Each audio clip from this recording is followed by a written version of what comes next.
As technology has made special effects more accessible and CGI sets have become cheaper to build than real locations, studios are more and more tempted to rely on computerized effects to tell their stories. Movies have become so reliant on digital effects that their original footage is often completely unrecognizable from what you see on screen. Here's what these movies really looked like before the special effects were added. The Revenant.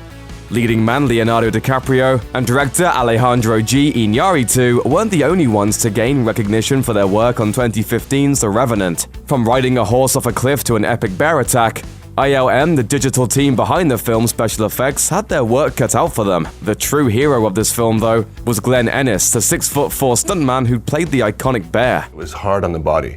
So, on your hands and feet, picking someone up, throwing them around. Ennis also admitted that DiCaprio was a pretty intense co-star. The A-lister's agony was so believable that Ennis thought he was actually hurting him. Passengers.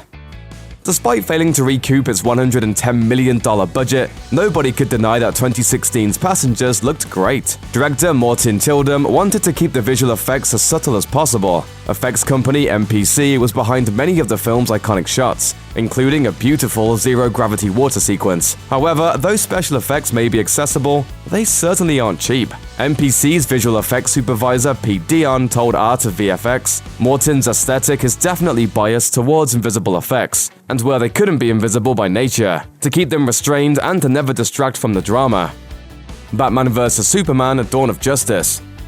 Warner Brothers maxed out their $250 million budget for Batman vs. Superman: Dawn of Justice, and although the film made tons of money, critics still weren't impressed. Director Zack Snyder received a lot of flack, but he claimed that he and his effects team actually went out of their way to pay homage to the source material. Take Superman's cape, for instance. VFX supervisor Brian Hirota told Art of VFX, "It had to act and feel natural, but on the other hand, behave in an art-directed way and create appealing shapes that remind the viewer of the original comics." That may sound like a nice detail, but it's a safe bet that everyone was too busy trying to spot actor Henry Cavill's CGI-raised mustache in Justice League to go back and notice.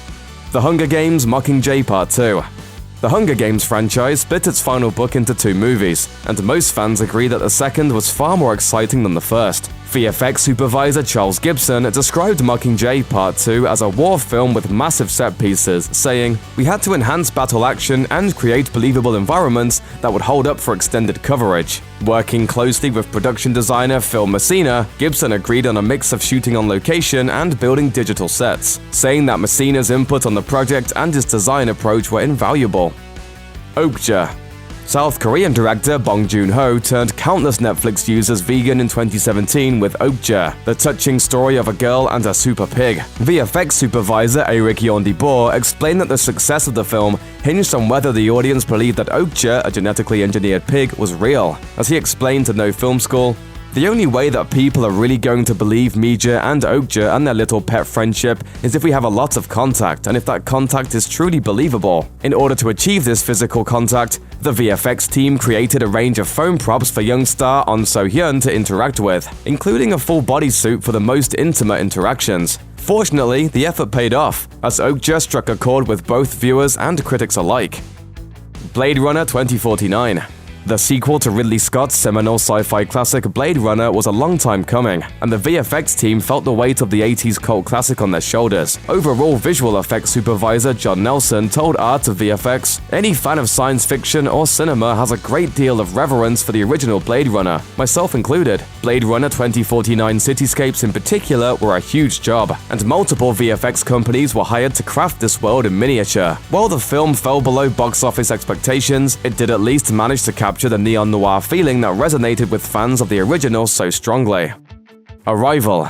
Before Blade Runner 2049, Denis Villeneuve directed a sci-fi outing that was a little more grounded in reality. 2016's Arrival follows a linguist and a physicist as they attempt to communicate with an alien species. The VFX style was the polar opposite of the Blade Runner sequel, seeming drab and washed out in comparison. VFX supervisor and regular collaborator Lewis Morin told VFX Blog, "Villeneuve wanted nothing to do with any kind of sci-fi movie that we've been seeing recently from Hollywood. He just wanted this movie to feel so real and so boring in so many ways, like ordinary looking." Lewis then talked about a cold, cloudy day in Montreal, where Villeneuve explained that this was what he wanted Arrival to look like. Considering how grey and drab the film looked, it's safe to say he nailed it.